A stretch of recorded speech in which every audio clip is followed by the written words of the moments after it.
हरे कृष्णा। तो आप सभी का स्वागत है हमारे भगवत गीता के रेगुलर डिस्कशन में। आज हम भगवत गीता के बारे में भी डिस्कस करेंगे और साथ में समय मिला तो हम चैतन्य महाप्रभु के बारे में भी डिस्कस करेंगे, क्योंकि 2-3 दिन बाद में ही गौर पूर्णिमा बोल के महा महोत्सव आने वाला है, जो हम होली के नाम से भी जानते हैं।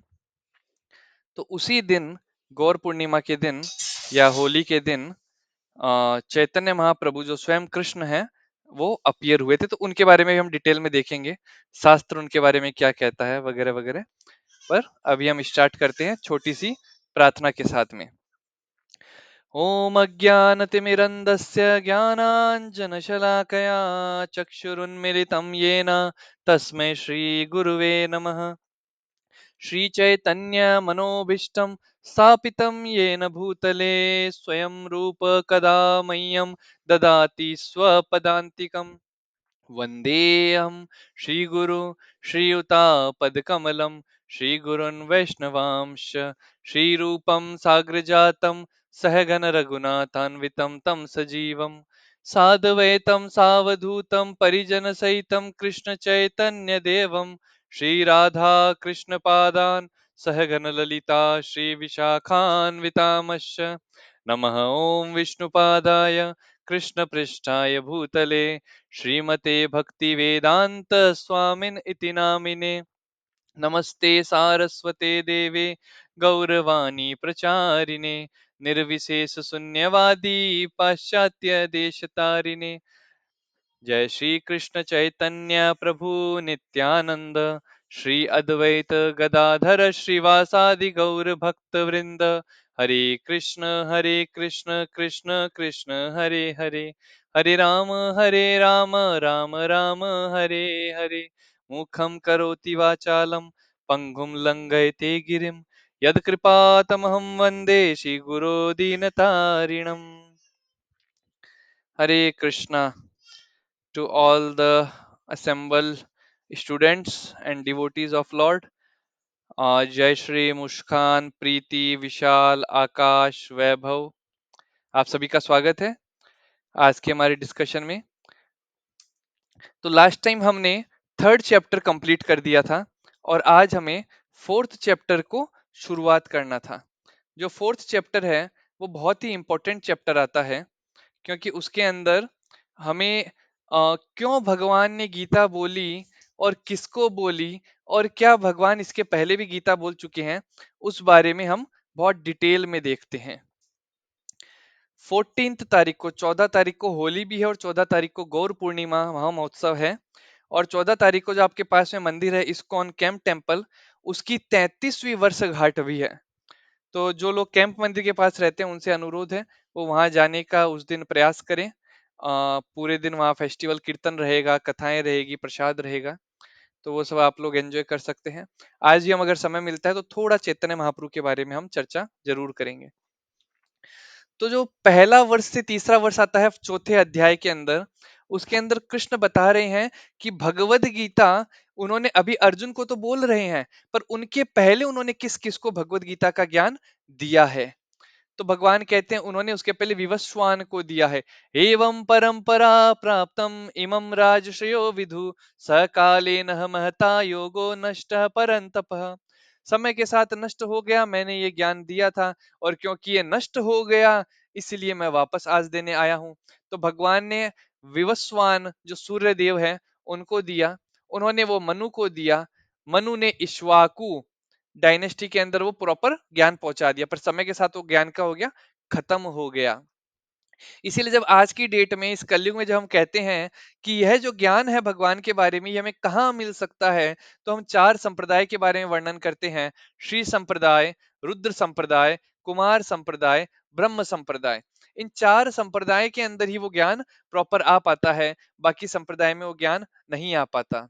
अब इन चार संप्रदाय में भी थोड़ा थोड़ा अलग अंडरस्टैंडिंग जो करंट आचार्य हैं तो उनके अनुसार थोड़ा अलग अलग मतभेद हो सकते हैं, पर जो प्रॉपर नॉलेज एक तरह से जो जो कोर नॉलेज है वो सेम रहता है। जैसे कृष्णस्तु भगवान स्वयं, वो नॉलेज सेम रहेगा। अब कोई हो सकता है कोई कहे हरे कृष्ण मंत्र का जप करिए, क्योंकि हम गौड़ीय वैष्णव हैं, ब्रह्म माधव गौड़ीय संप्रदाय में आ रहे हैं। कोई हो सकता है अगर श्री संप्रदाय में है तो वो ओम नमो नारायणाय का जप करने को कहे। पर जो कोर प्रिंसिपल है कृष्णस्तु भगवान स्वयं, वो सेम रहेगा। We have to serve God, वो सेम रहेगा। तो अब भगवान ने जब देखा कि डेविएशन आता गया और समय के साथ में वो नॉलेज चला गया है, तो भगवान स्वयं फिर आ रहे हैं री एस्टेब्लिश द मैसेज। और भगवान कब आए? 5000 साल पहले आए और उन्होंने अर्जुन को ये ज्ञान दिया। एवं परंपरा प्राप्तम, फिर से परंपरा चालू करी। और क्यों अर्जुन को ज्ञान दिया, तो उसके बारे में हम 90वें अध्याय के अंदर पढ़ेंगे। 90वें अध्याय पहला वर्ष आता है जहां कृष्ण कहते हैं कि तुम मेरे मित्र भी हो और तुम मेरे भक्त भी हो। तुम दो दो क्वालिफिकेशन साथ लेके आ रहे हो। क्योंकि तुम मेरे भक्त हो, जो मैं बता रहा हूँ तुम उस पे फेथ करोगे, तुम उस पे बिलीव करोगे, तुम उसे समझोगे, तुम उसे जीवन में धारण करने की कोशिश करोगे।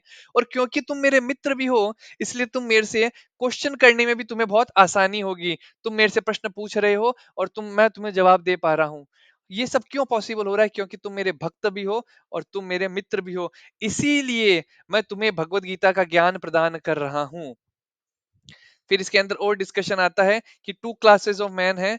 एक होते हैं जिनको कहा जाता है सुर, एक होते हैं जिनको कहा जाता है असुर। सुर का मतलब होता है जिनमें देवता की क्वालिटियां हो, वो होता है सुर। और असुर, असुर मतलब जिसमें देवताओं वाली क्वालिटियां नहीं है। जैसे देवता असत्यवादी होते हैं, देवता कर्मनिष्ठ होते हैं, देवता भगवान की भक्ति करते हैं। असुर क्या होगा? वो सत्यवादी नहीं होगा, वो कर्मनिष्ठ नहीं होगा, वो भगवान की भक्ति नहीं करेगा, वो स्वयं भगवान बनने की कोशिश करेगा। और जो देवता होते हैं या भक्त होते हैं, वो भगवान के सेवा करने की कोशिश करते हैं, भगवान बनने की कोशिश नहीं करते हैं। तो पहले वर्ष पे आते हैं अपन, भगवत गीता के चौथा अध्याय पहला वर्ष। श्री भगवान वाच हिमं विवस्वते योगम प्रोक्तवानहम अव्ययम विवस्वान मनवे प्राह मनुरिक्ष्वा कवे अब्रवीत। भगवान कहते हैं कि ये जो ज्ञान है जो मैं तुम्हें दे रहा हूं अर्जुन, ये ज्ञान ऐसा नहीं कि मैं सिर्फ तुम्हें दे रहा हूं, ये ज्ञान मैंने पहले दिया है सन गॉड को। मैंने पहले ज्ञान दिया है सन गॉड विवस्वान को। और विवस्वान ने ये ज्ञान दिया मनु को। और मनु ने ये ज्ञान दिया इक्ष्वाकु को। और इक्ष्वाकु के द्वारा वो वंश, इक्ष्वाकु वंश में वो ज्ञान चलता चला गया। उसके बाद भगवान, ये देखिए अभी आपको और ज्यादा डिटेल में आप देख रहे हैं कितना टाइम लग रहा है। देखिए ब्रह्मा की जो उम्र होती है, ब्रह्मा की उम्र है देखिए 36,000 कल्पास, वो एक दिन है ब्रह्मा का। और इतना ही सेम कितना हो गया, एक रात होगी ब्रह्मा की। मतलब 36,000 कल्प इंटू टू, वो हो गया कितना ब्रह्मा का एक दिन। और जो एक कल्प होता है वो कितना होता है? वो होता है 14 मनवंतराज प्लस 15 संध्यास। अब ये मनवंतरा कितना होता है, ये सिर्फ सुन लीजिए, कैलकुलेशन आपको समझने के लिए बस बता रहा हूं, उतना रिमेंबर नहीं रह पाएगा ये। मनवंतरा कितने आते हैं? 31 दिव्य युगास। और दिव्य युग कितने होते हैं? चार होते हैं, सतयुग, त्रेता युग, द्वापर युग और कलयुग। कलयुग कितने उम्र है? कलयुग का टाइम कितना है? 4,32,000 साल का टाइम है कलयुग का। द्वापर युग का है इसका डबल, कलयुग का डबल, 8,64,000 साल का। और द्वापर का डबल है त्रेता युग, 1.296 मिलियन ईयर्स। और त्रेता युग का डबल है सतयुग, 1.728 मिलियन ईयर्स। अब जब इतना ज्यादा टाइम है, इसको आप जोड़ते हो, इट बिकम 4.32 मिलियन ईयर्स, जो चार युग हुए। और ऐसे 71 युग को मिलाते हो तो 306.72 मिलियन ईयर्स होता है। इस तरह करते करते जब आप लाइफ ऑफ ब्रह्मा जाते हो, इट बिकम्स 311.04 ट्रिलियन ईयर्स। यह एक ब्रह्मा का एक दिन है ये। और ऐसे 100 साल ब्रह्मा जीवित रहता है। ठीक है, तो अब दूसरे वर्ष पे आते हैं। एवं परंपरा प्राप्तम इमं राजर्षयो विदुः सकाले न महता योगे नष्ट परंतप। भगवान कह रहे हैं कि ये जो मैंने एक डिसाइप्लिक सक्सेशन चालू करी थी, एक जो मैंने प्रणाली चालू करी थी, इसमें लोग जुड़ते जा रहे थे, उस चैन में लोग जुड़ते जा रहे थे और ये ज्ञान जा रहा था properly, Saintly king understood in that way, but in course of time the succession was broken, and therefore the science as it is appears to be lost. तो पहले के लोग होते थे श्रुतिधर होते थे, सुन के याद रख लेते थे, और वो सुन के ही सेम जो याद रखा है वो आगे बताते थे। पर समय के साथ क्या हुआ, वह जो ज्ञान था वो ज्ञान नष्ट हो गया, और जब वो ज्ञान नष्ट हो गया तो कृष्ण कह रहे हैं इसलिए मैं आज दोबारा आया हूं ये ज्ञान देने के लिए। स एवायम मया तेद्य योगः प्रोक्तः पुरातन भक्तोसी में सखा चेती रहस्य चोदुत्तमम। तुम्हें ये उत्तमम रहस्य मैं दे रहा हूं। क्यों दे रहा हूं? भक्तोसी सखा चेती, तुम मेरे भक्त भी हो और तुम मेरे मित्र भी हो, और तुम्हारे पास ये बेस्ट क्वालिफिकेशन है क्योंकि तुम मेरे भक्त और मित्र हो, इसलिए मैं तुम्हें अब ये प्रॉपर नॉलेज दे रहा हूँ। सेम नॉलेज दे रहा हूँ। कौन सा नॉलेज? जो मैंने सन गॉड को दिया था, जो मैंने विवस्वान को दिया था, वो सेम नॉलेज मैं आज तुम्हें दे रहा हूँ। भक्तोसी में सखा चेती। तो यहाँ पे एक चीज हमें समझने का ये है कि हमें भगवत गीता तभी समझ में आएगा जब हम भी कृष्ण और अर्जुन के समान ही रहें। इसका मतलब क्या है? जो कृष्ण थे उनका ज्ञान डायरेक्ट प्रभुपाद जी हमें भगवत गीता के माध्यम से दे रहे हैं। अगर हमें सेम वह ज्ञान चाहिए जो कृष्ण ने अर्जुन को दिया, तो हमें रिसेप्टर बनना पड़ेगा अर्जुन की तरह, हमें श्रवण करना पड़ेगा अर्जुन की तरह, और भक्तों का संग लेना पड़ेगा अर्जुन की तरह। तो वह सेम नॉलेज जो कृष्ण ने अर्जुन को दिया, वह सेम नॉलेज हमें भी मिल जाएगा। भक्त बलदेव विद्याभूषण कहते हैं, Arjun then spoke to defeat the ignorant people who doubt the omniscience and eternal nature of Krishna. तो अभी जो श्लोका अर्जुन कह रहे हैं, इसका मतलब ये नहीं कि श्लोक के अंदर अर्जुन ये कह रहे हैं कि मुझे ज्ञान नहीं है, पर अर्जुन ये चीज इसलिए बोल रहे हैं जस्ट टू एस्टेब्लिश कि कैसे भगवान के, मैंने कहा सखा चेती, मित्र भी हैं, तो मित्र क्या है, अपने मित्र को हेल्प करता है ना। उसी तरह से भगवान को हेल्प करने के लिए यहाँ अर्जुन अब कुछ इस प्रकार के प्रश्न पूछ रहे हैं। अर्जुन वाच अपरम भवतो जन्म परम जन्म विवस्वतः कथमेत द्विजानीयाम तुमादो प्रोक्तवानिति। अर्जुन कहते हैं sun god Vivasvan is senior by birth to you.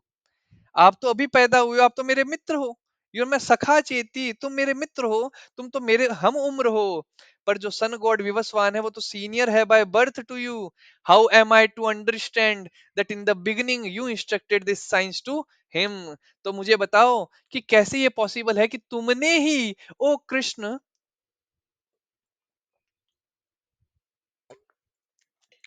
मुझे बताओ कि कैसे तुमने ये ज्ञान जो था वो विवस्वान को दिया। मतलब एक तरह से कृष्ण को कह रहे हैं कि prove me now whatever you are saying that is correct or not. तो Arjuna's doubt and lord Krishna reveal transcendental knowledge. यहाँ एक लेसन हमें मिलता है, जब तक हम डाउट नहीं पूछेंगे भक्ति का ज्ञान हमारे हृदय में जाएगा नहीं। Doubt is like a poison which is killing us inside. जो डाउट होता है वो इस तरह का पॉइजन होता है जो अंदर ही अंदर हमें खत्म कर देता है। जैसे कई बार ऐसा होता है, कोई इंसान भक्ति में आता है, वो भक्ति में कीर्तन सुनता है, भक्ति में कथा सुनता है, भक्ति में भक्तों का दर्शन पाता है, उनका संग लेता है, प्रसाद पाता है, भगवान का हरिनाम तो जब भी करने लग जाता है, और हो सकता है परंपरा में वो दीक्षा भी ले ले, जुड़ भी जाए। पर समय के साथ में वो उसी परंपरा को त्याग करके कहीं और चला जाए।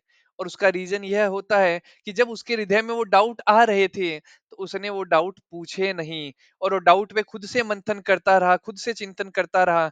और डाउट शुरू में एक कंकर के समान था, एक छोटे से स्टोन पार्टिकल के समान था, जो बढ़ते बढ़ते बढ़ते बढ़ते इतना बड़ा पहाड़ बन गया जिसके अंदर वो दब के अपनी भक्ति को खत्म कर बैठा। इसलिए जब भी हमें डाउट आते हैं हमें वो पूछ लेना चाहिए। तो अर्जुना को यहाँ डाउट आता है, तो अर्जुन बता रहे हैं, तो how Krishna instruct sun god who is senior by birth. पहला, Arjun has no doubt in Krishna's words, he has put forward this question to clarify doubts of demons. Lord Krishna describes about himself transcendental knowledge। ठीक है। और इधर हम दूसरे side में देख रहे हैं, पांचवा वर्ष जो आता है, भगवान बताते हैं कि कैसे वो सन ऑफ देवकी के रूप में प्रकट हुए हैं। वो जन्म नहीं लिए हैं, वो क्या हुए? प्रकट हुए हैं। It did not take birth, जो हम बर्थ वर्ड यूज करते हैं जनरली हम जन्म के लिए यूज करते हैं, पर भगवान के लिए अगर बर्थ वर्ड यूज भी हो रहा है तो उसका मतलब होता है अपीयर होना, प्रकट होना, है ना। और फिर भगवान बताते हैं कि वो तीन गुणों के अधीन नहीं है, तीन गुणों से परे हैं। उनकी बॉडी भी बदलती नहीं है, उनकी बॉडी सेम ही है, सच्चित आनंद। तो ये श्लोक आता है, श्री भगवान उवाच बहुनी मे व्यतीतानि जन्मानि तव च अर्जुन तान्यं वेद सर्वाणि न त्वं वेत्थ परन्तप। many births both you and I have passed. I can remember all of them, but you cannot, O subduer of the enemy. हम दोनों कई बार जन्म लिए हैं अर्जुन, पर मेरे में और तुम में इतना ही अंतर है कि मुझे सारे जन्म मेरे याद हैं, मुझे मेरे सारे कर्म याद हैं। क्यों मुझे याद है? क्योंकि जन्म कर्म च मे दिव्यम एवं यो वेति तत्वतः त्यक्त्वा देहम पुनर्जन्म नैति मामेति सो अर्जुन। भगवान कहते हैं मेरे जन्म कर्म बहुत दिव्य हैं, और जो मेरे जन्म कर्म को समझता है वो दोबारा जन्म कर्म नहीं करता है। तो बता रहे हैं कि मैंने भी जन्म लिया, मतलब मैं भी प्रकट हुआ, और तुम भी जन्म लिए, पर तुम में और मेरे में अंतर ये है कि तुम वो सारे जन्म भूल जाते हो। जैसे नर नारायण के ऋषि के रूप में भी कृष्ण और अर्जुन आते हैं, फिर कृष्ण अर्जुन ऐसे प्रकट हो रहे हैं। चैतन्य लीला में भी अर्जुन प्रकट होते हैं। इस तरह हर लीला में भगवान के भक्त के रूप में उन ये प्रकट होते हैं अर्जुन भी, परंतु वो भूल जाते हैं क्योंकि वो जीव तत्व है, और जो कृष्ण तत्व या फिर विष्णु तत्व है वो ये चीज नहीं भूलते हैं। 4.6 श्लोका भगवद गीता का, अजो अपि सन्यव्ययात्मा भूतानाम ईश्वरोऽपि सन् प्रकृतिम सामधिष्ठाय सम संभवाम्यात्म मायया। Although I am unborn, Krishna खुद बोल रहे हैं कि मैं अजन्मा हूं, मैं जन्म नहीं लेता। And my transcendental body is never deteriorates, मेरा जो शरीर है वो भी कभी मरता नहीं है। And although I am the Lord of all living entities, मैं चाहे पूरे विश्व में सभी जीव जंतुओं का भगवान हूँ, ईश्वर हूँ। Bye my internal energy I still appear in every millennium in my original transcendental form. इतना कुछ होने के बाद भी हर युग के अंदर मैं प्रकट होता हूँ। मेरे कौन से फॉर्म में? Transcendental form. अब ट्रांसेंडेंटल फॉर्म का मतलब क्या होता है? ईश्वरः परमकृष्ण सच्चिदानंद विग्रह अनाधिर आधिर गोविंद सर्व कारण कारण। ब्रह्म संहिता के अंदर ब्रह्मा जी ये लाइन लिखते हैं, स्टार्ट करते हैं ब्रह्म संहिता का 5वां अध्याय इस तरह से, ईश्वर परम कृष्ण, जो कृष्ण है वो परम ईश्वर है। सच्चित आनंद विग्रह, उनका शरीर कैसा है? सतचित और आनंद से बना हुआ है, मतलब ट्रांसेंडेंटल फॉर्म। वो हमारी तरह हार्ड मास का नहीं बना हुआ। अभी मेरा एक्सीडेंट हुआ था, लगभग 2 महीने होने को आ गए, अभी तक वो घाव के ऊपर अभी मतलब प्रॉपर चमड़ी नहीं आई है। पर भगवान का ऐसा नहीं है, भगवान हमेशा पूर्ण है। ओम पूर्णमद पूर्णमिदम पूर्णात पूर्णद उच्यते पूर्णस्य पूर्णमादाय पूर्णमेवावशिष्यत। भगवान हमेशा पूर्ण है। भगवान माइनस भगवान इक्वल टू भगवान, भगवान इंटू भगवान इक्वल टू भगवान, भगवान डिवाइडेड बाय भगवान इक्वल टू भगवान। तो उनके कैलकुलेशन में एवरीथिंग इज द सेम, वो पूर्ण है। पर अगर मेरे हाथ को अलग कर दोगे तो मैं बिना हाथ के हो जाऊंगा या अपाहिज हो जाऊंगा। पर भगवान की केस में ऐसा नहीं होता। भगवान अपने अंदर से एक और भगवान भी निकाल सकते हैं, और भगवान वैसे के भगवान भी रह सकते हैं। That is the greatness of Lord. भगवान ऐसा पत्थर बना सकते हैं जिसको भगवान उठा ना सके, और फिर भगवान उस पत्थर को उठा भी सकते हैं। That is the greatness of Lord. भगवान बालक की अवस्था में आते हैं तो गोवर्धन पर्वत को उठाते हैं, और वो भी कौन से हाथ में उठाते हैं?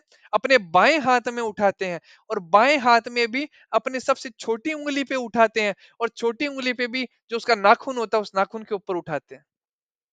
That is a greatness of Lord. भगवान अगर रण छोड़ के भाग जाते हैं तो फेमस रणछोड़ के नाम से हो जाते हैं। भगवान अगर चोरी करते हैं तो भगवान माखन चोर के नाम से फेमस हो जाते हैं। That is the greatness of Lord. हम लोग चोरी करते तो हमें पनिशमेंट मिलेगा। भगवान अगर किसी दैत्य का वध कर देते हैं तो मधुसूदन के नाम से विख्यात हो जाते हैं। तो भगवान का अगर आप देखेंगे उनके हर एक गुण लीला के ऊपर वो भगवान प्रसिद्ध हो जाते हैं। और हम लोग जब वही कार्य करने जाते हैं तो हम लोग जेल के अंदर चले जाते हैं। अब भगवान ने मधुसूदन, मधु का वध किया, मधु नामक डीमन का, तो उनको मधुसूदन नाम मिल गया। पर अगर हम किसी इंसान का वध कर देंगे तो फिर हमें क्या होगा? हमें जेल जाना पड़ेगा। तो that is a difference between God and us. Let's go ahead. तो जो पांचवा और छठा हमने देखा श्लोक, इसमें ये बहुत डिटेल में बताया गया कंडीशन लिविंग एंटिटी और कृष्ण के बीच में अंतर क्या है। जैसे मैंने बताया, कृष्ण जो है वो अच्युत है। अच्युत मतलब वो इनफॉलिएबल, ही नेवर फॉरगेट्स एनीथिंग, उनको सब याद रहता है। पर अर्जुन जो कि जीव तत्व है, वो फॉरगेट, वो भूल जाता है। उसने भी कई बार जन्म लिया पर वो भूल गया। कृष्ण को उनके सारे कर्म याद रहते हैं, अव्ययम। पर जो कंडीशन सोल है वो शरीर के साथ में सब भूल जाता है। कृष्ण अपनी इच्छा से प्रकट होते हैं, बाय ओन विल। बट जो जीव है is force to appear due to the karma. कर्मण्यदेव नेत्रेण जंतुर्देहोपपत्तये स्त्रिया प्रविष्ट उदरम। स्त्री के उदर में प्रविष्ट करता है जन्म के अपने कर्मों के कारण। भगवान का शरीर क्या है? सच्चिदानंद विग्रह, बॉडी ट्रांसेंडेंटल। पर हमारा क्या है? हमारा पंच महाभूत से हमारा बॉडी बना है, earth water fire air ether. कहा जाता है सबसे फास्ट बॉडी खत्म होता है अर्थ पे। तो अर्थ के अंदर हम जब ये जमीन पे हम चलते हैं, हमारी उम्र ज्यादा तेज बीतती है। उसके बाद में होता है नहीं नहीं, सबसे फास्ट होता है फायर में, उससे कम होता है वाटर में, उससे कम होता है अर्थ पे, अर्थ वाटर फायर। उससे कम होता है एयर में। अगर आप एयर में रहते हैं सिर्फ, मतलब अगर आप धरती को टच नहीं कर रहे, हवा में है, आपका जो आप लोग जो ये ट्राई करते होंगे ना कि एंटी एजिंग क्रीम लगाना है हमें, या फिर हमें अपना मॉइस्चराइजिंग क्रीम लगाना है, हमें सनस्क्रीन लगाना है, ये लगाने की जरूरत नहीं पड़ेगी अगर आप एयर वाले स्तर पे आ जाते हो। योगी जो होते हैं, कुछ लोग योगी हवा में रहते हैं ना, तो उस स्तर पे आ जाते हो तो आपकी उम्र बहुत सालों साल बढ़ जाएगी। कहा जाता है डेमीगॉड्स जो देवता हैं वो कभी इस भूमि को छूते नहीं हैं, वो भूमि से हमेशा थोड़ा ऊपर रहते हैं।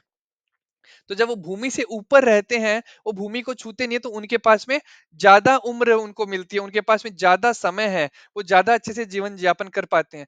और उससे भी और हाई लेवल क्या है? ईथर के लेवल पे रहना। तो जब आप ईथर के लेवल पे रहते हो तो एक तरीके से आप करोड़ों करोड़ों वर्षों तक आप जीवित रह सकते हो। तो ये हुआ earth water fire air ether के लेवल पर कृष्ण जो है वो क्या है? उनकी बॉडी में और सेल्फ में डिफरेंस ही नहीं है। अद्वैतम अच्युतम अनादि अनंत रूपम। तो वो अद्वैत है, मतलब उनका शरीर और उनकी आत्मा वो सब एक ही है। हमारे केस में क्या है? शरीर अलग है और आत्मा अलग है। पर भगवान क्या है? अद्वैतम अच्युतम अनादि अनंत रूपम, उनके अनंत रूप भी हैं। तो ये सब हमने भगवान की सेम चीज मैंने इधर थोड़ा और डिटेल में एक्सप्लेन करा है। आगे बढ़ते हैं। फोर्थ चैप्टर का सेवंथ श्लोक। अब भगवान बता रहे हैं कि ये तो ठीक है, मैं आता हूं, मैं कैसे आता हूं वो मैंने बता दिया। अब भगवान बता रहे हैं कि मैं जब आता हूं तो उसका कारण क्या होता है। तो भगवान यहाँ पे दो कारण बताते हैं प्रमुख। यदा यदा ही धर्मस्य ग्लानिर्भवति भारत अभ्युत्थानम अधर्मस्य तदात्मानं सृजाम्यहम्। तो ये एक कारण है। क्या कारण है? पूजा आपका हाँ ठीक है, म्यूट कर लीजिए, थैंक यू। तो यहाँ पहला कारण दिया है, whenever and wherever there is decline in religion practice. जब जब लोग धर्म को पालन करना छोड़ने लगेंगे, O descendant of Bharat and predominant rise of a religion at the time I descend myself. मतलब जब धर्म कम हो रहा है तो मतलब अधर्म बढ़ रहा है, ठीक है, उस समय भगवान प्रकट होते हैं। तो this is one of the reason why Lord appears. What is another reason? Another reason आता है आगे वाले श्लोक में।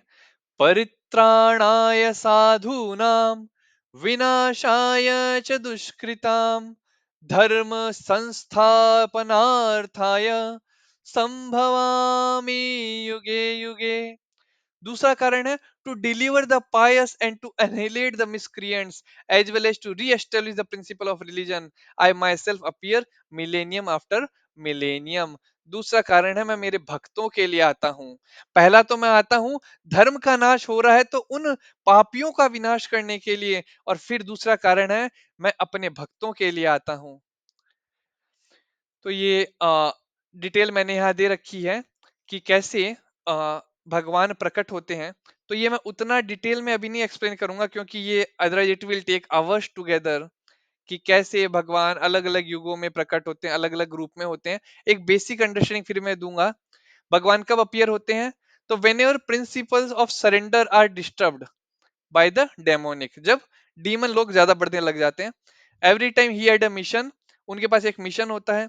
जैसे बुद्ध के रूप में आए, जब स्लॉटरिंग ऑफ एनिमल्स हो रहा था बहुत ज्यादा, जब जानवरों की हत्या करी जा रही, तो बुद्ध के रूप में आए, और उन्होंने कहा क्या? अहिंसा परो धर्म, अहिंसा का उन्होंने पाठ बताया, और वो फिर चले गए। उसी तरह से वो फिर चैतन्य महाप्रभु के रूप में आते हैं, और चैतन्य महाप्रभु के रूप में वो क्या बताते हैं? हरेर नाम हरेर नाम एव केवलम कलहु नास्तेव नास्तेव नास्तेव गतिरन्यथा। पर there is a difference between Chaitanya Mahaprabhu and Buddha. There is a difference between Chaitanya Mahaprabhu and Narasimha Dev. There is a difference between Chaitanya Mahaprabhu and the कल्कि incarnation is going to come. तो ये जो मैं एक थीम लेके आऊं यहाँ चैतन्य महाप्रभु पे, तो हम चैतन्य महाप्रभु के बारे में अब थोड़ा सा डिस्कशन करेंगे, उसके बाद हम आगे बढ़ेंगे। तो भगवान के कई तरीके के अवतार होते हैं। भगवान के एक अवतार वो होते हैं जो भगवान स्वयं आते हैं, तो उनको कहा जाता है अवतारी। तो अवतारी मतलब कि जैसे अगर मैं खुद अगर मैं सपोज मेरे को कोई सेमिनार देना है आपके ससुन हॉस्पिटल में, बीजे मेडिकल कॉलेज में सपोज कोई सेमिनार देना है। अब मैं खुद वहां पे अपना ड्राइव करके आ गया हूं और मैं सेमिनार देने लग गया हूं, तो I will be called as avatari, means I myself came. Second होता है कि मैं अपने किसी साथ वाले आदमी को भेज दूं कि भैया तुम चले जाओ और तुम वहां पर सेमिनार दे देना। तो ये एक प्रकार का अवतार हुआ, मतलब मेरे द्वारा भेजा हुआ एक इंसान वहां पे आया। और तीसरा क्या है? मैं खुद ही आ रहा हूं, पर मैं मेकअप करके अपना मैंने पूरा हुलिया ही बदल लिया है, और मैं उस प्रकार से आ रहा हूं। ये भी कहा जाएगा अवतार। तो इसके अंदर एक मैंने बताया आपको अवतारी, मतलब स्वयं वही आ रहे हैं। दूसरा मैंने बताया आपको जिसमें अवतार हुआ है, पर अवतार में मैंने आपको अलग अलग अवतार बताए। एक वो अवतार जहां पे मेरे मित्र को मैंने भेज दिया, और दूसरे केस के अंदर मैं स्वयं ही रूप बदल के चला गया। तो कृष्ण जो है वो है अवतारी। कृष्ण क्या है? अवतारी। मतलब वह स्वयं आते हैं। पर वो स्वयं कब आते हैं? तो जो हमने पहले देखा था ब्रह्मा का एक दिन, जो अभी हम डिटेल में पढ़े थे, ब्रह्मा के एक दिन में सिर्फ एक ही बार कृष्ण स्वयं आते हैं। और जब स्वयं कृष्ण आते हैं एक बार, फिर वही कृष्ण आते हैं चैतन्य महाप्रभु के रूप में नेक्स्ट कलयुगा में। मतलब 5000 साल पहले जो कृष्ण आए थे वो स्वयं अवतारी कृष्ण थे, और उनके बाद अभी कलयुग के अंदर चैतन्य महाप्रभु 500 वर्ष पूर्व आए, तो वह स्वयं वही कृष्ण है जो चैतन्य महाप्रभु के रूप में आए। अब जब हम ये स्टेटमेंट कोट करते हैं, तो हमें हमेशा ध्यान रखना चाहिए कि जब भी हम भगवान के बारे में कुछ बताएं कि भगवान प्रकट हुए हैं, तो उसके साथ में प्रूफ होना जरूरी है शास्त्र के अंदर। भगवान इतने ज्यादा रूल्स को लेके अपने पंक्चुअल हैं, इतने ज्यादा रूल्स फॉलो करते हैं, कि भगवान अपने बनाए हुए रूलों को तोड़ते नहीं है इतना आसानी से। अगर भक्त की जान दांव पे लगी है, तो भगवान अपने दिए प्रण को भी भूल जाते हैं। जो हम देखते हैं भीष्म पितामह और अर्जुन का जो युद्ध चल रहा था, और वहां पे ये सिचुएशन आती है कि भीष्म पितामह अर्जुन पे वार करे जा रहे हैं, और अर्जुन जो है वो कह रहे हैं कि ये तो मेरे पितामह है, ये तो मेरे दादा है, मैं कैसे इन पे हमला करूंगा। और उस समय कृष्ण जो है रथ का पहिया निकालते हैं और भीष्म की तरफ दौड़ने लग जाते हैं। तो उन्होंने उसके पहले प्रण लिया था कि मैं कभी कोई अस्त्र नहीं उठाऊंगा इस युद्ध के दौरान, पर वह अपना प्रण तोड़ देते हैं सिर्फ अपने भक्त की रक्षा करने के लिए। तो that is different case. Otherwise Lord follows all his वाउज, all his rules and regulation. तो भगवान जब प्रकट होना है, तो वो भी शास्त्र में वर्णन होगा।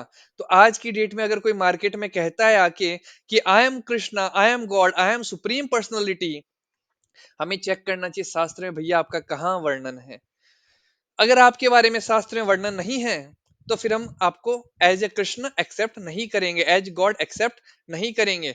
साक्षात हरित्वेन सामस्त्र शास्त्रे उक्तस्तथा वा यत एव साध्वी, किंतु प्रभु प्रिय एव तस्या वंदे गुरु चरणारविंदम।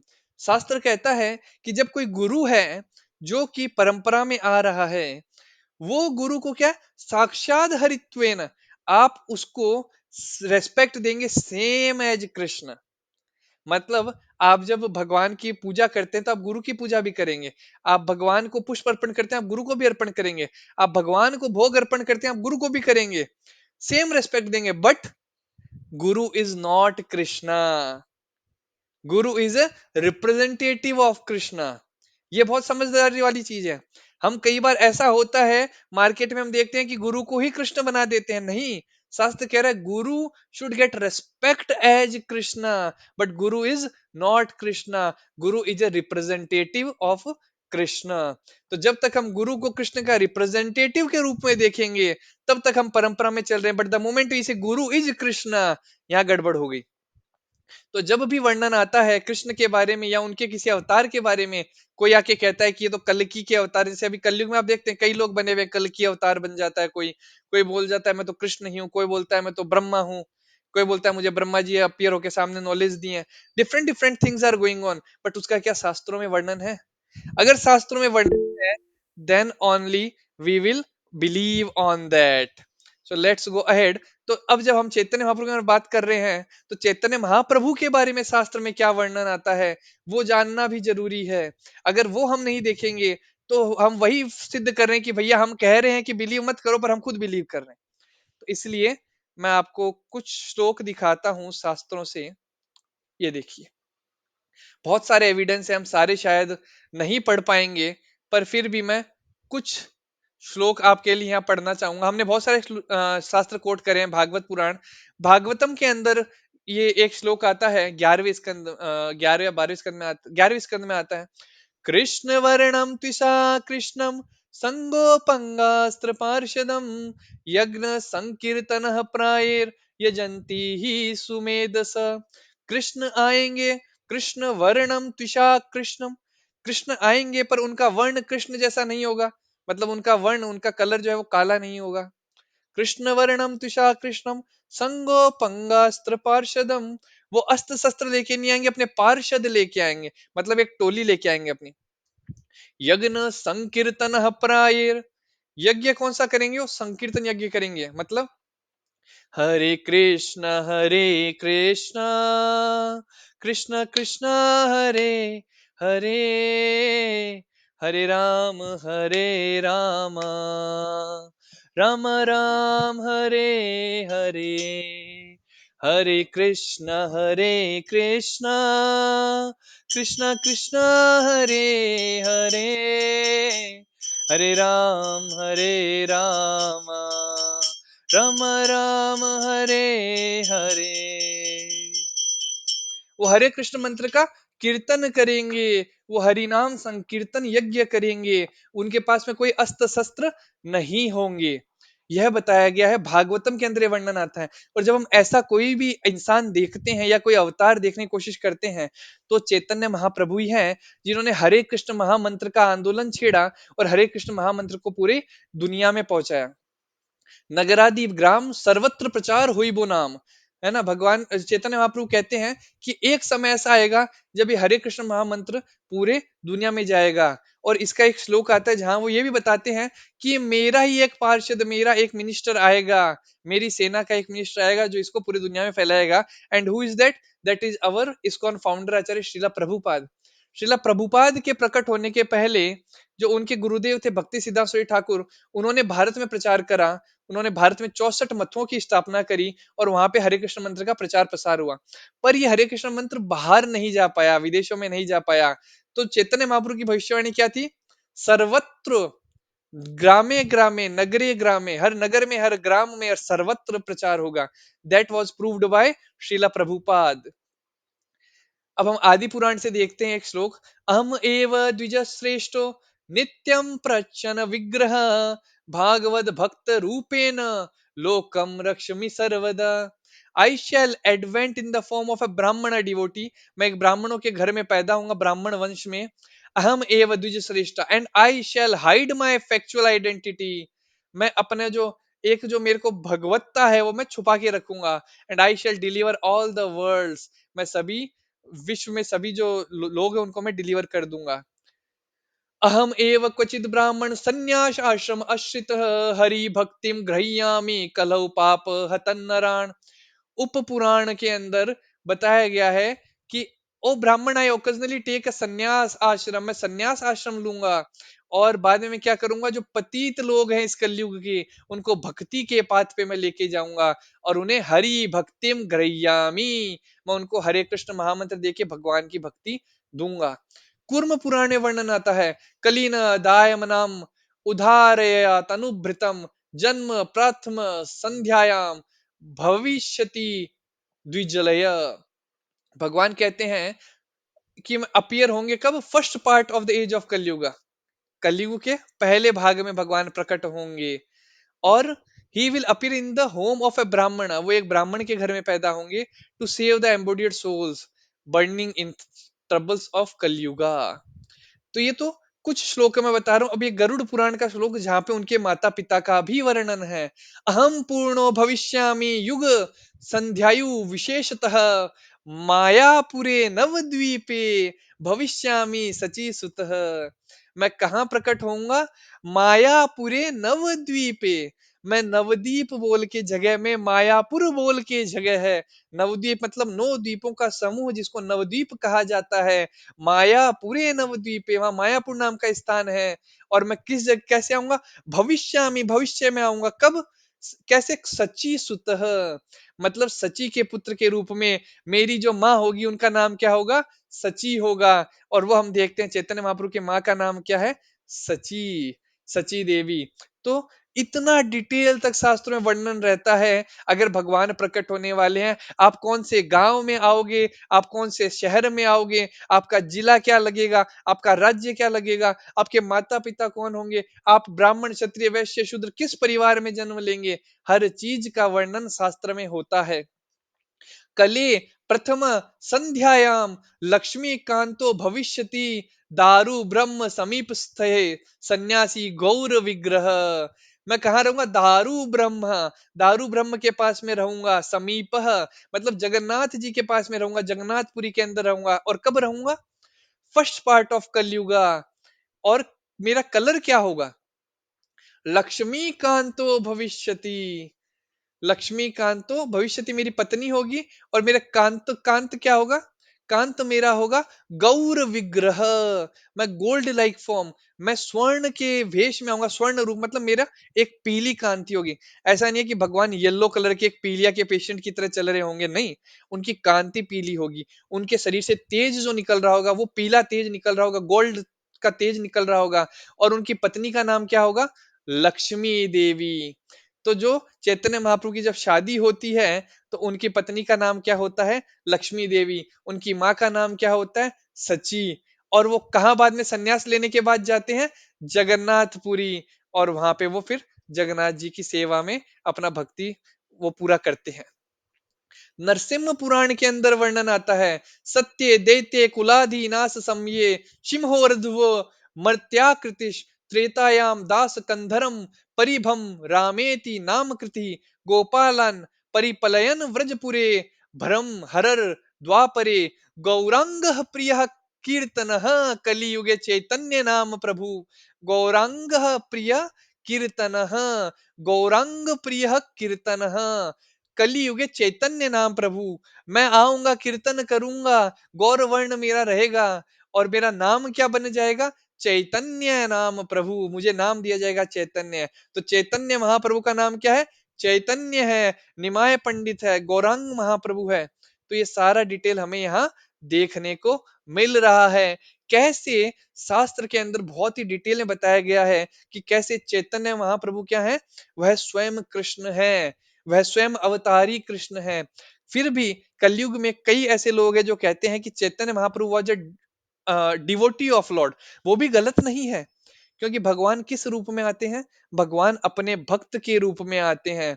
एक बार चैतन्य महाप्रभु मतलब कृष्ण वहां अपने गोलोक में बैठे सोच रहे हैं कि मैं जब देखता हूँ राधा रानी को, मैं जब देखता हूँ गोपियों को, तो मुझे बड़ी प्रसन्नता होती है। पर ये लोग मुझे जब देख रहे हैं तो इनको इतनी ज्यादा प्रसन्नता क्यों हो रही है, ऐसा लग रहा है मुझे कि उनको मेरे से ज्यादा प्रसन्नता हो रही है, उनको मेरे से ज्यादा एक उत्कंठा महसूस हो रही है मुझे देख के। तो वह चीज समझने के लिए चैतन्य महाप्रभु सोचते हैं कि मुझे कुछ तो ऐसा करना चाहिए कि मैं समझ सकूं कि राधा रानी का मूड क्या है, गोपियों का मूड क्या है। तो राधा कांति लेके चैतन्य महाप्रभु प्रकट होते हैं। राधा कांति मतलब जो तेज है, जो गोल्डन फॉर्म है, जो मूड है, वो राधा रानी का है। क्योंकि कृष्ण की कांति तो कैसी है, काले कलर के, काले मेघ के समान। पर राधा रानी क्या है, तप्त कांचन गौरांगी राधे वृंदावनेश्वरी वृषभानुसुते देवी प्रणमामि हरिप्रिये। तप्त कांचन गौरांगी, राधा रानी का कलर है तप्त कांचन, मतलब जो स्वर्ण है उसको पिघला दिया गया है, बॉईल कर दिया गया, तो जो पिघला हुआ सोना होता है कितना खूबसूरत दिखता है। तप्त कांचन गौरांगी वो राधा रानी का कलर है। और वह कलर लेके चैतन्य महाप्रभु उनकी कांति लेके आए हैं समझने के लिए कि राधा रानी का मूड क्या है। तो पद्म पुराण में वर्णन आता है, कले प्रथम संध्यायाम गौरांगो थम महितले भागीरथी तते यम में भविष्यामि सची सुतः। मैं कहा आऊंगा, सची सुतः तो आऊंगा ही, पर कहां पे आऊंगा, भागीरथी तते, मैं गंगा नदी के तट पे आऊंगा। तो भगवान का पूरा वर्णन है गंगा के तट पर, जो नवद्वीप है, उस नवद्वीप में भी जो मायापुर धाम है, वहां पे भगवान प्रकट होंगे। अब ये और कई, नारद पुराण, फिर आपके ब्रह्म पुराण के अंदर है, भविष्य पुराण के अंदर वर्णन है, अग्नि पुराण के अंदर वर्णन है, मत्स्य पुराण में है, वायु पुराण में है, मकरंद्य पुराण में है, वराह पुराण में है, वामन पुराण में है। ऐसे हजारों हजारों आपको मिल जाएंगे प्रूफ, जहां पे इवन अनंत संहिता के अंदर भी पूरा वर्णन दिया हुआ है। तो इससे हम समझ सकते हैं कि जो चैतन्य महाप्रभु हैं, he is non different than Krishna. अब जो बाकी अवतार होते हैं वो कैसे, मैंने बताया इसे पर्पज होता है। राम जी जब प्रकट होते हैं तो राम जी के पीछे एक पर्पज क्या होता है, उन्हें रावण का वध करना था। नरसिम्ह देव प्रकट होते हैं, उन्हें हिरण्यकशिपु का वध करना था। हिरण्याक्ष का वध करने के लिए वराह देव आते हैं। बलि महाराज को ताड़ने के लिए वामन देव आते हैं। तो एक पर्टिकुलर पर्पस के लिए वो लोग आते हैं और पर्पस पूरा करके चले जाते हैं। पर जो पूरा का पूरा ये चक्र व्यू है, जो कैसे भगवान का जो पूरा व्यू है, वो भी हम देखते हैं आज थोड़ा समझने के लिए। ये देखिए इधर ये पूरा वर्णन करा गया है। तो भगवान कृष्ण है, तो कृष्ण अकेले हैं पहले, उनसे अब दो लोग निकल रहे हैं। ये देखिए आपको मैं थोड़ा जूम करके दिखाने की कोशिश करता हूं।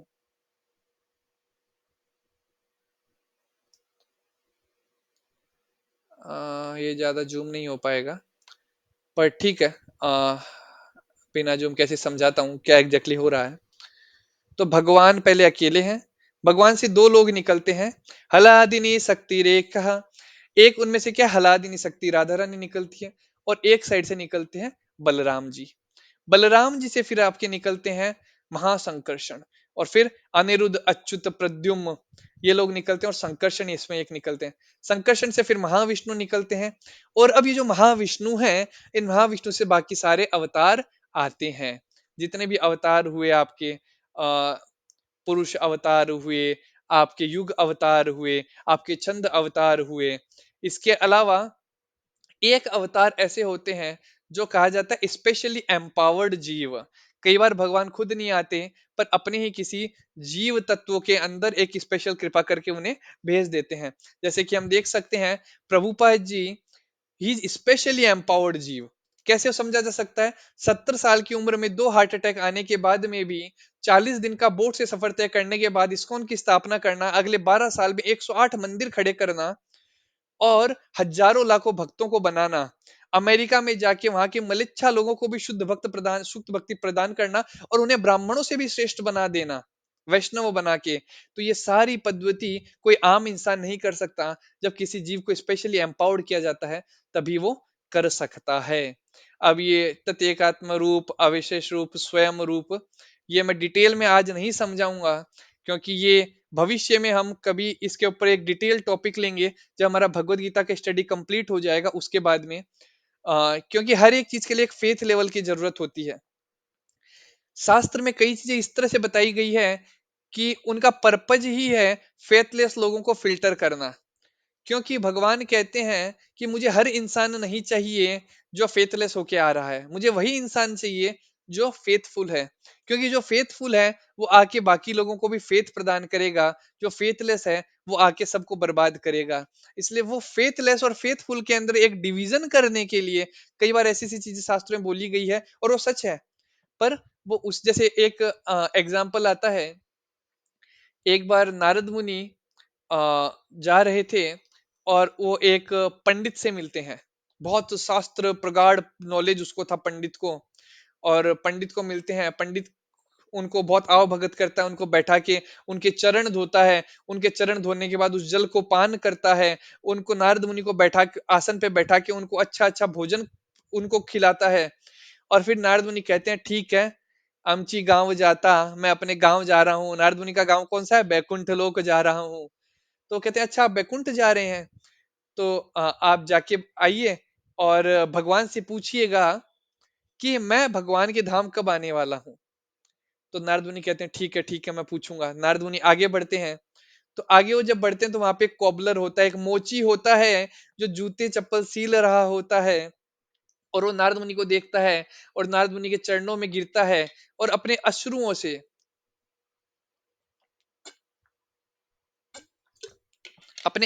से नारद मुनि के चरण धो देता है। एक अपने जो वो फटा पुराना सा वस्त्र होता है उनसे उनके चरण पोंछता है, उन्हें एक फटी हुई चटाई पे बैठाता है और जो रूखा सूखा उसके पास होता है वो उन्हें परोस देता है। नारद मुनि वो भी संतुष्ट होके खाते हैं। और खाने के बाद नारद मुनि कहते हैं मैं अभी जाता हूँ। तो कहते हैं आप कहाँ जा रहे हैं? तो बोलते हैं मैं अभी वैकुंठ जा रहा हूँ। तो बोलते हैं प्रभु से पूछिएगा मैं कब भगवान की सेवा में आ पाऊंगा। अब नारद मुनि वैकुंठ पहुंचते हैं। और नारद मुनि वैकुंठ पहुंचते हैं तो वो उनके मन में प्रश्न होता है पर पूछते नहीं है, थोड़े से जिज्ञासु से रखते हैं कब पूछूं, टाइम निकाल के पूछूं। तो भगवान समझ जाते हैं, भगवान कहते हैं हे नारद श्रेष्ठ, बताओ क्या प्रश्न है तुम्हारे, तुम्हारे हृदय के अंदर क्या ऐसा चल रहा है। तो नारद मुनि कहते हैं कि आते समय में इन दो भक्तों से मिला। एक भक्त जो है ये मोची है और इसने पूछा कि मैं आपके धाम कब आऊंगा। और ये दूसरा भक्त है, बहुत विद्वान है, बहुत विद्वान पंडित है, ये इसने भी पूछा कि मैं आपके धाम कब आऊंगा। तो नारद मुनि को भगवान कहते हैं कि मोची जो है इस जन्म के उपरांत वो वैकुंठ आ जाएगा, पर जो वो ब्राह्मण श्रेष्ठ तुम्हें मिला उसको अभी कई जन्म और लग जाएंगे। तो नारद मुनि असमंजस में पड़ जाते हैं, अरे उसने तो इतनी अच्छी आव भगत करी, मेरे चरण को धो के वो जल पान किया, मुझे इतना आसन दिया, मुझे अच्छे से बैठाया खिलाया, आपका आपके गुणगान में बहुत सारे श्लोकों की रचना कर डाली, और आप कह रहे हैं कि वो नहीं आएगा। तो भगवान कहते हैं अभी तुम जब तुम उनके पास जाओ और वो पूछेंगे कि मैं क्या कर रहा था, तो कहना कि मैं सुई की नोक से हाथी को पार कर रहा था। मैं सुई की नोक से हाथी को पार कर रहा था। और ये सुन के नारद मुनि मुस्कुराए, वो समझ गए कि वो क्या जानना चाहते हैं भगवान। नारद मुनि गए पंडित के पास में और पंडित को बोला कि आपको तो अभी कई जन्म लगेंगे, भगवान ने ऐसा बताया है। तो बोले अच्छा अच्छा वो तो ठीक है बताया है, पर ये बताइए कि भगवान कर क्या रहे थे। तो बोले, भगवान कुछ नहीं, भगवान बैठे थे अपने आसन पे और सुई की नोक से हाथी पार कर रहे थे। इतना सुनते ही भयंकर क्रोध के अंदर वो पंडित आ गया और बोले नारद मुनि मुझे उम्मीद नहीं थी आप इतने बड़े कपटी और झूठे रहेंगे। नारद मुनि हिल गए, आप गए भी नहीं बैकुंठ और आप बोल रहे हैं कि भगवान ये कर रहे थे वो कर रहे थे, क्या ये पॉसिबल है? कोई सुई की नोक से हाथी पार कर सकता है? ये सब कहने की बात है, मुझे आप पे भरोसा नहीं है। नारद मुनि वहां से आगे जाते हैं, मोची के पास जाते हैं और मोची को भी बताते हैं कि तुम इसी जन्म में चले जाओगे। और फिर मोची बोलता है भगवान कर क्या रहे थे। तो नारद मुनि कहते हैं वो तो सुई की नोक से हाथी पार कर रहे थे।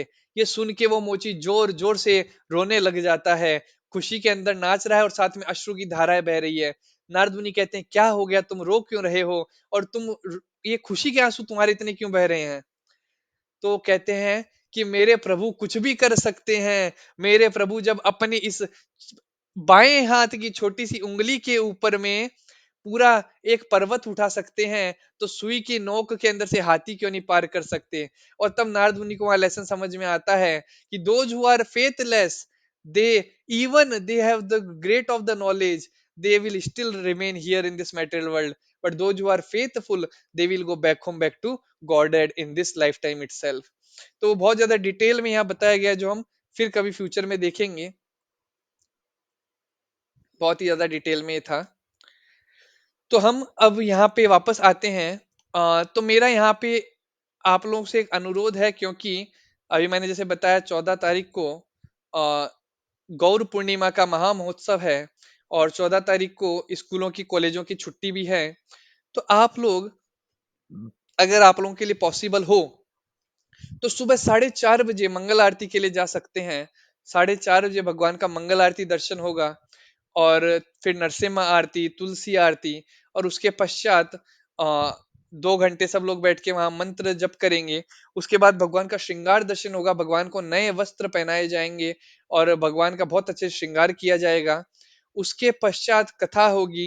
कथा के बाद में आप लोग वापस अपना हॉस्टल में आ सकते हैं, और उसके बाद आप वापस जा सकते हैं 4 साढ़े 4 बजे। फिर भगवान का 5:30 से लगभग अभिषेक होगा, उस टाइम भी कथा होगी।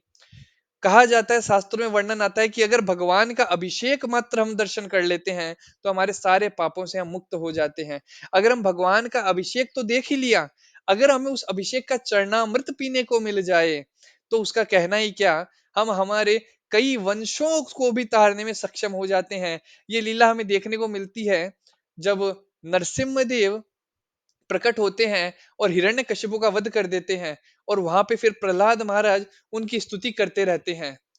नरसिंह कवचम बक्षे प्रहलादेनोदितम पुराण श्री नरसिंह, ऐसे करके नरसिंह कवच स्तोत्रम की रचना करते हैं प्रहलाद महाराज, नरसिम्ह देव की आदर प्रस्तुत करने में। और नरसिंह देव बड़े प्रसन्न होते हैं, और बाद में नरसिम्ह देव उनको बोलते हैं कि हे प्रहलाद, मांगो तुम्हें क्या चाहिए।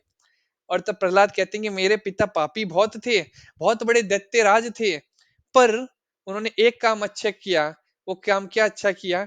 उन्होंने मेरे जैसे पुत्र को पैदा कर दिया जो आपकी भक्ति में लगा हुआ है। और मैं एक ही आपसे बस प्रार्थना चाहता हूँ कि आप मेरा जो ये मेरे जो पिता है इनको आप तार दीजिए। और तब नरसिम्हदेव बोलते हैं कि तुम चिंता मत करो, जो मेरी भक्ति करता है, जो भक्ति मार्ग पे आता है, उसकी 21 पीढ़ियों को मैं मौका देता हूं तरने का। भगवान ये नहीं कह रहे कि 21 पीढ़ियों को मैं तार देता हूं, भगवान कह रहे मैं 21 पीढ़ियों को मौका देता हूं तरने का। They will get opportunity to practice devotional service. मेरी लाइफ में मैं देखता हूं, मेरे जो दादाजी थे, मेरे जो दादा थे, वो राम जी के बहुत बड़े भक्त थे। वो राम जी का हमेशा राम राम का जप करा करते थे। एक किताब के अंदर राम राम लिखा करते थे, और ऐसे कई लोगों को वो बांट के उनसे भी राम राम जप करते थे। मतलब प्रचार कर रहे थे, खुद भी भक्ति कर रहे थे, और कोशिश करते रहते थे जितना ज्यादा जप हरि नाम का जप ले सके, राम राम जप कर सके। वो समय के साथ वो इस दुनिया को छोड़ के चले गए। उनके वंश में मेरे पिता आए, मैं आया। अब हमें भी मौका मिला कि हम भक्ति कर सके। हम भी इस्कॉन संस्था से कनेक्ट हो गए, हमें भी भक्ति करने की अपॉर्चुनिटी क्रिएट हो गई। उनके सिस्टम के अंदर मेरे दादा के लिए परंपरा में जुड़ना या किसी परंपरा में दीक्षा लेना पॉसिबल नहीं हो पाया। पर क्योंकि उन्होंने भक्ति करने की कोशिश भी करी, उन्होंने हरे कृष्ण मंत्र का जप करा, उन्होंने राम नाम का जप किया, just by that Krishna become so pleased कि उन्होंने आगे की जनरेशंस को भक्ति करने की अपॉर्चुनिटी दे दी। मेरे पिता को अपॉर्चुनिटी दी, मुझे अपॉर्चुनिटी दी, अभी मेरी बच्ची जो है उसको अपॉर्चुनिटी मिल रही है भक्ति करने की। But again it is a choice of every individual कि भक्ति करने की आपको अपॉर्चुनिटी मिली है, पर आप भक्ति करेंगे या नहीं करेंगे। हो सकता है जय श्री, मुस्कान, प्रीति, विशाल, आकाश, वैभव, पूजा, चंचल, विनायक, आप सब लोग भक्ति करने की कोशिश में लगे हो, और हो सकता है आपके पेरेंट्स आज की डेट में भक्ति ना कर रहे हो, या हो सकता है आपके जो बच्चे हैं वो आज की डेट में भक्ति ना कर रहे हो। But Krishna surely going to give them opportunity to become devotee, क्योंकि भगवान ये एक बल प्रदान कर रहे हैं अपने अपने शब्दों के द्वारा। एंड भगवान के शब्द और भगवान में अंतर नहीं है। पूर्णमदम पूर्णमिदम, भगवान हमेशा पूर्ण है। भगवान के द्वारा गाए हुए शब्द भी भगवान है, इसलिए उन्हें शब्द ब्रह्म भी कहा जाता है। तो आज हमने जो डिस्कस किया, अगर किसी का कोई प्रश्न है तो प्रश्न पूछ सकता है। अगर कोई प्रश्न नहीं है तो हम आज की कथा को यहाँ पर ही विराम देना चाहेंगे। और आप सभी से अनुरोध है, आप सभी लोग कोशिश करें